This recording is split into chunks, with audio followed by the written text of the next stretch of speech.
Hello everyone, সবাই কেমন আছেন? আজকে আমরা চলে আসলাম একটা পার্কে। এটা ফার্স্ট টাইম আমি এসেছি।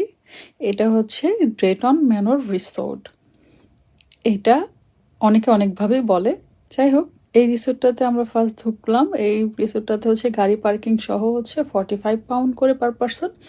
এখানে যত খুশি তত রাইডে আপনি যতবার খুশি ততবার উঠতে পারবেন, যতবার আপনার মনে চায়। সেখানে কোনো এক্সট্রা চার্জ নেই এবং অনেক সুন্দর সুন্দর রাইড আছে, অনেক বিগ রাইডস আছে, কিন্তু সবসময় ওগুলো ওপেন থাকে না, কয়েকটা বন্ধ ছিল।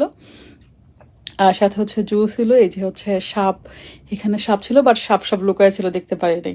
আর এখানে সব ধরনের পশু পাখি ছিল মোটামুটি অলমোস্ট, বাট আমরা ওগুলো দেখে টাইম ওয়েস্ট করিনি, আমরা চলে গেছি রাইডসে। রাইডস যতবার খুশি ততবার উঠা গেছে। সারা দিনের জন্য যাবেন, সাথে কিন্তু খাবার নিয়ে যেতেই হবে, নয়তো মজা লাগবে না। ওখানে যে খাবার টাবার এত কিছু থাকে না, সো নিজেদের বাসা থেকে নিয়ে গেলে বেস্ট। আমরা কিন্তু চটপটে নিয়ে গিয়েছিলাম। কেমন হয়েছে?